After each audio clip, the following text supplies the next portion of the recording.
Believe me, I know what's going on. We're gonna get started.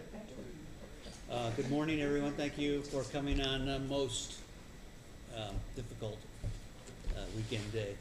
But 8 a.m. It's interesting that the temperature is the lowest it's been in probably almost 2 weeks. The humidity is almost Tampa, Florida. Are we actually in Salt Lake? Thank you for coming. This is actually a board meeting. Which is, we called it as a board meeting so that it was an open meeting. Open meeting doesn't mean you can talk anytime you want to. But in other words, there's some format here, and I'll be very brief about it because it's really informal. We're just going to have a conversation with Erin. That's why the crowd is here, and I suspect that we'll get a few more people as time passes and they wake up and get their coffee. Each board member is going to get an opportunity to ask questions and just converse, rather than all of us ganging up on you. And then at the end of that period, then it would be open for the board and the audience to ask any questions that you want. We set it up for an hour, so we have a second one of these at 9:30 with Bill Davis, so that you're aware of that. But Erin has, this is, like I said, this is an open meeting. One other note, Jason is a board member, which gives us our majority of 5 members.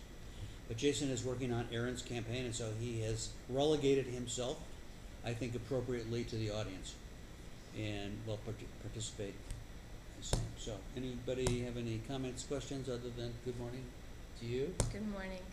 Thanks for coming out so early. Well, thank you for saying, okay, I'll do this at 8 o'clock in the morning. I have little ones, so we're up. I don't necessarily get dressed at 8 in the morning, but it's no trouble. I'm happy to be here. You are welcome to make an opening statement of Sure. Elevator pitch. of any All right, I will. kind, and or not, and we'll start questioning. So. Well, I will give you the pitch, which is really that I love Salt Lake City.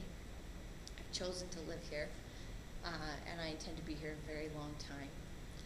I'm running because I want to preserve the character that's brought me here and that keeps me here, which that has to do with small businesses in the neighborhood, the walkability, the beautiful environment that we live in, the diverse neighborhood and neighborhoods, and many other parts, our emphasis on sustainability and the direction I feel like our city is going. And it's something that I want to be a part of as we grow.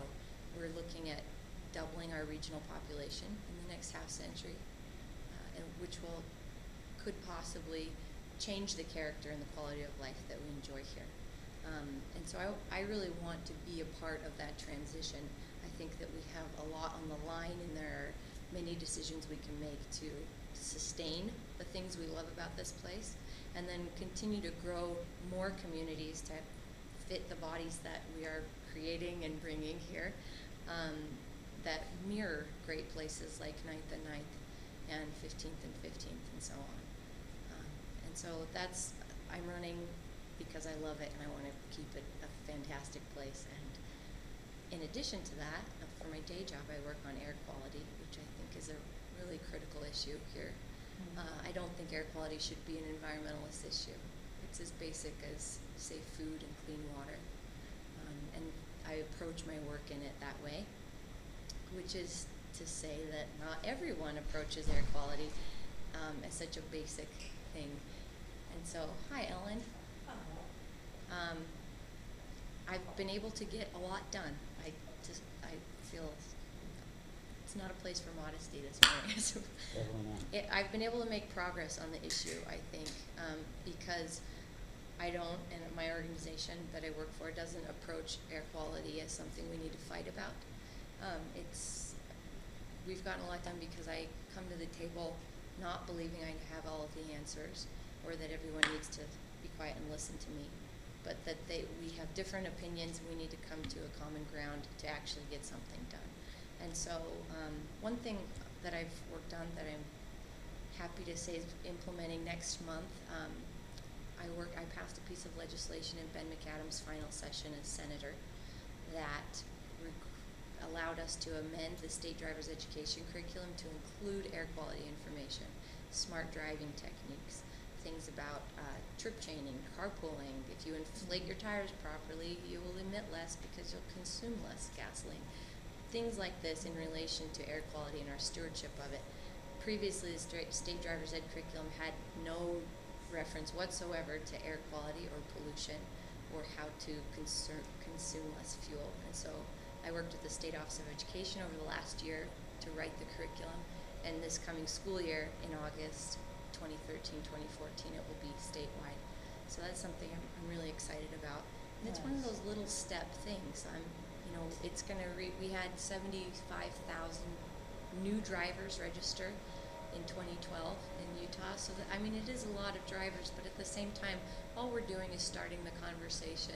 And I think that there's a lot of hope in these younger generations starting to think about air quality earlier on. And another program that I run is our air awareness program, where we go into schools. We kind of run it like a red ribbon week. I'll go in and do an assembly and do air quality science education and talk to the students about why it affects their lungs more than their parents, because it does in many ways. And then we have a series of activities through the week. And anyway, the hope is that we're bringing up a generation who will be keen to talking about air quality and making the better decisions, and also creating the technology advances that we need. But anyway, it's something I'm very passionate about. I'm passionate about our communities, and when I do something, I go hard and I don't stop. And so I've been working on issues in our community for 12 years now, which started with 2 years I worked as a volunteer weekly at Planned Parenthood up the street on 9th East as I finished school, and just continued with political campaigns since then. I also worked as a quality auditor for a sterilization company. So there's, you don't think about it, but your Band-Aids and anything else that's at the hospital has been sterilized before it's opened as a product. So I did quality assurance for this company, and I have a nose for loopholes and finding them and closing them. And so I got into auditing. It was something I was really interested in, and I got to go and do audits for this company nationally, and that was a really good skill, I think, that I have a knack for, but that I fostered and cultivated, and that I really would like to take to work on the council as well. I like seeing a procedure from implementation through training, and see it working on the ground, and then reevaluate if it's working, and if it's not meeting the ends that we set out to meet by creating it, then we need to reevaluate. So it's a little about me. I'm a graduate from the U. I just finished a certificate from the U in nonprofit leadership and management. I'm starting my environmental education certification in the fall, and that'll take me a couple of months through UC, Utah Society for Environmental Education.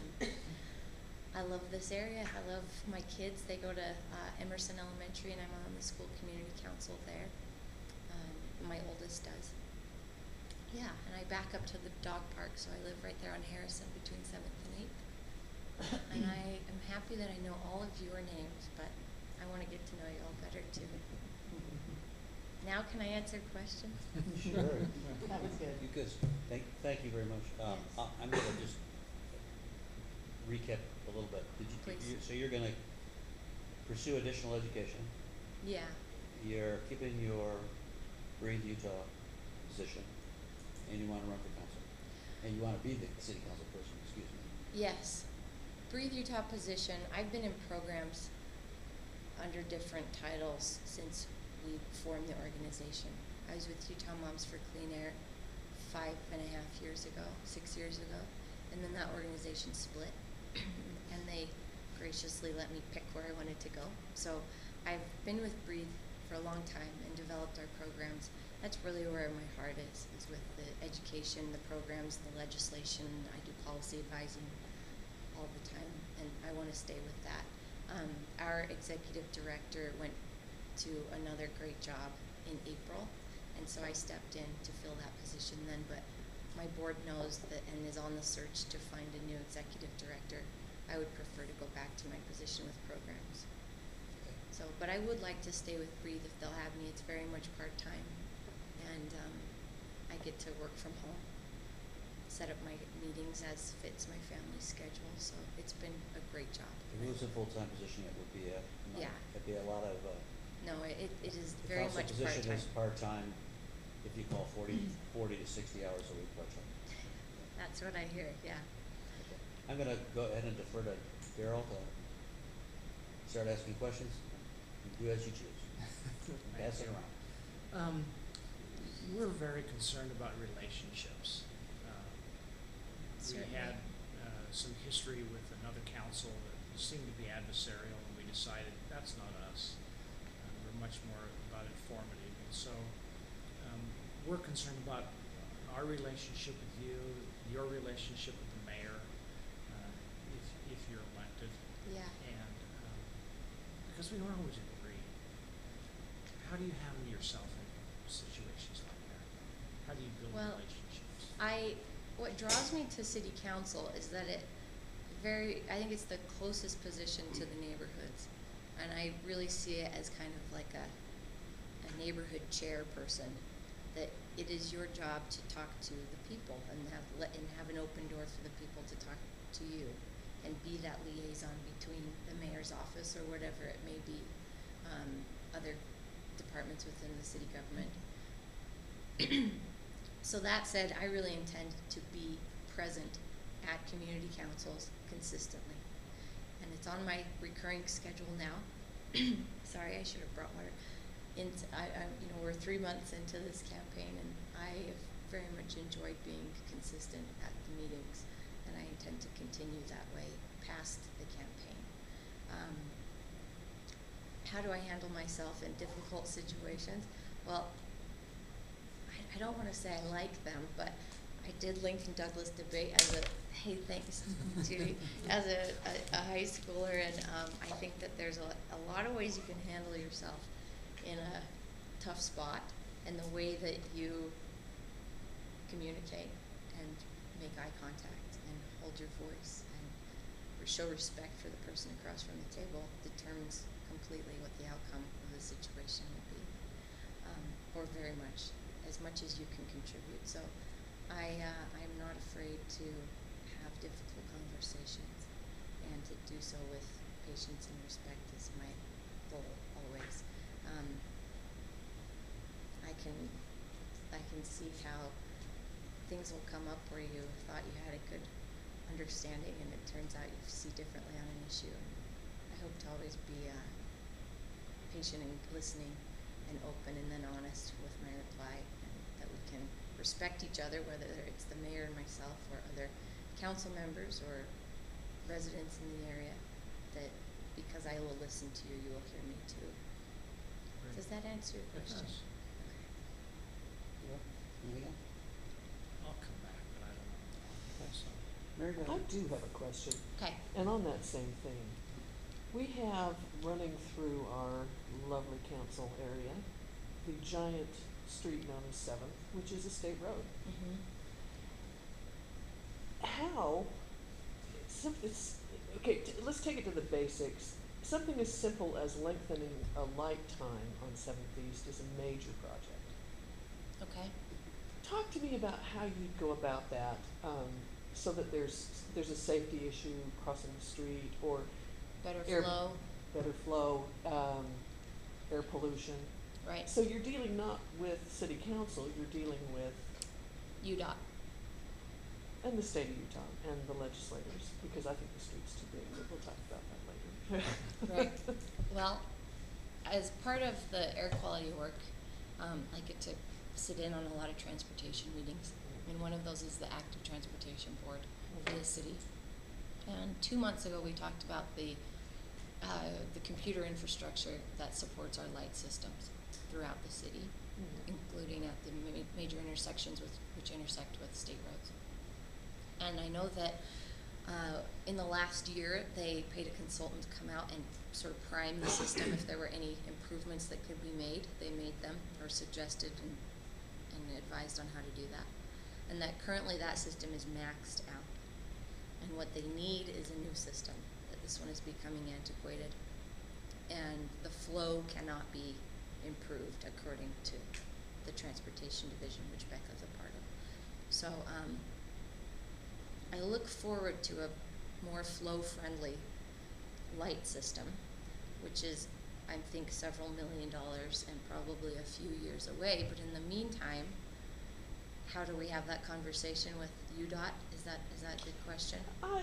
Yes, both. So, we all talk about traffic flow, and everyone else sees Right. this as a situation where we want the traffic to move. I get it. I'd like to just be able to cross the street safely and not have too many accidents where people get killed on both intersections. Right, where it becomes really an interstate, which I realize it is. Yeah, technically, exactly. but So, and I guess live what a I'm- half a block off too, so I hear the crashes, and I know what you mean. We well, don't and go if you anywhere bring near your it. children to the park, how do you get across that street? If you Mhm. are in any way handicapped, they give you 30 seconds to get across what's basically 8 lanes of traffic. Right. Six. So one thing, actually, It's 8 lanes though. Mary, this is probably really, it's infant in its idea, but I was at Sugar House Street Festival, and I've been going around, and I've got this great big map of our district, which if you haven't seen it, you should check it out, because it's a Google image, so it's pretty fun. You can pin your house, and I'm encouraging people as I talk to them to Post-it note things that they want, and time and again, we're getting safer crosswalks on 7th, and also more. Yeah. So between 13th South and 17th South, particularly westward, they don't really have very friendly walkways or convenient access to the grocery stores, which are east of 7th Yeah. by and large, and that, they say, I'd like to go to Jitterbug to get my coffee, but I don't want to have to go all the way up and back down. And it makes sense from an economic standpoint, I think, in a lot of ways. Now, I'm not on the council. I'm not privy to all of the numbers that they are to speak to the cost of implementing such a thing, which I'm really curious about. But, we have these pedestrian crossways where it's just a pedestrian light, like we've installed on 13th East. And where we have the wide median, it would be nice to install sort of a safe zone where you could make it halfway and you're protected by landscaping and a bench or that you could rest at for a moment or whatever needs be. I'm Or really staircase. curious about things like that.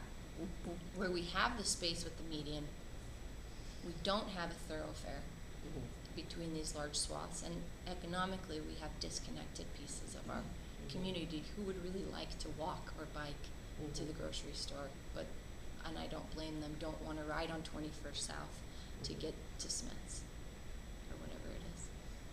Okay. So I'm interested. I'm sorry I don't have a better answer on how to do it, but I will find out. Thank you. Yeah. I can offer that Hawk Light costs $150,000, Hawk Light. which is just an amazing. Hawk is the same one that's out on 13 South crossing, mid park. At Yale as well. Oh. Right. So, Right. so to get to the Park Yeah. Cafe. To was get my to the fav- Park Cafe To from my the- favorite place. From the park, those are $150,000 each. Those are, I think that's a confusing signal. It's a learning curve. It's when you're a pedestrian, wonder- it's easy. On the 8 lanes of 7th, if they would need something bigger. Yeah. I don't. Condor line. Condor. Yeah, Well, it thank might you. be some kind of a double A light turkey on vulture. one side and then the other side. Treated like two. Or maybe operating Right. independently, potentially. But Sugar House Right. has applied for 2 of those on 21st. The one on 12th East is going in imminently, and then there's Ah. another one approved on McClellan, which will go in sometime in this next year. And I urge the community council perhaps to put an application together through the RDA for one for next year, which might at least trigger a traffic study. Get Robin and people in there to talk about Right. what's a good solution for this. Well, I know, with all due respect, I want to remind you that I know. we're trying to, you can hold that. That's a good thought, though. It is a very good thought. Yeah, Okay, just Yeah. letting the thought. anything else, Mary? on that? Not right now. Ellen, you wanna ask a question? Let's talk about, the whole balance of your personal life and the rigor of the job. Sure. So there are two things I want to bring about. the balancing that and then also, being a yes man to the mayor perhaps, rather than representing the interests of District Five when they might be at odds with his overarching agenda, which, you know, we, all of us political junkies have seen that happen. Let's talk about that one first, and then Okay. we'll go to balancing. Okay. Because I see, well, as you've seen in the paper this week, that this funding deadline was missed, Mhm. or maybe not, depending on who you talk to, and whether they're in the mayor's office or on the council. And all of the community outcry regarding streetcar, which I kind of thought was a litmus test, but now it seems like it's moving, it's creeping up, it's dragging out now that that funding window seems to have closed. What will we do next? Will they do something next? And I think that initially, I looked at the research, which showed 11th East to be the best thoroughfare, the highest amount of usage, the biggest bang for the buck as far as installation Mhm. goes, and the potential to connect with existing tracks lines on 4th or going west. And it makes sense on that level. And then you have the community outcry. Keep going. I think some of which is not founded in the research that's been done, and some of it is totally legitimate, where they may feel that their zoning is threatened, that they may not want to live there, and things like that. And it really speaks in a couple of ways to, one, for the need of a citywide master transit plan, Mhm. which is something I want to work on right out of the gates. Where are we going with this? Yeah.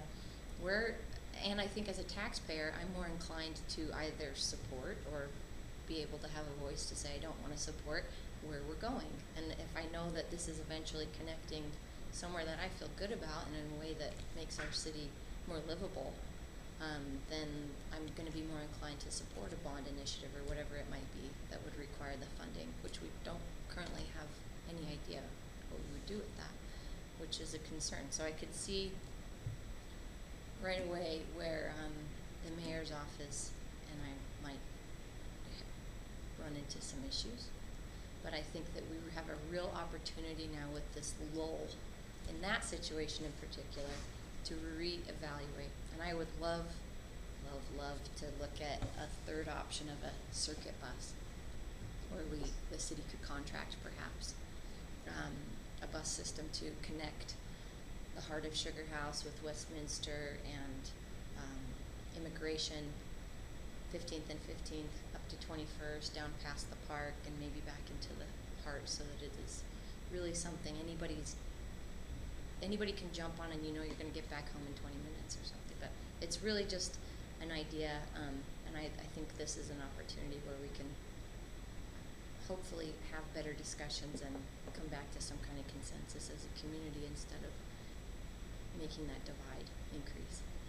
I'm really not against streetcars. I mean, I work on air quality, and better access to transportation is a good thing. Now, how we go about implementing that and where we decide to do it needs to be done carefully. And I'm not privy to all the discussions that went into the 11th East decision and the research that the council knows about and all of that. But as an outsider, that's how I see that. So kind of with Daryl's question, the mayor and I have I clearly respect the mayor, and I think that he has a respect for me, and we have a good dialogue, and we don't agree on everything, and we have already talked about some of that, and it's a good, I think that's a healthy relationship when you can not have to shy away from those harder subjects in the room, and in fact just approach them and find that the wall maybe isn't as high as you perceived it to be, and that we can talk over it. We can Not whole. yeah, I think that's the goal, really. Not to avoid, but to approach in a respectful way. And I think almost always I find that whatever wall I thought there was isn't quite as thick or as tall as you thought it was from 20 feet back.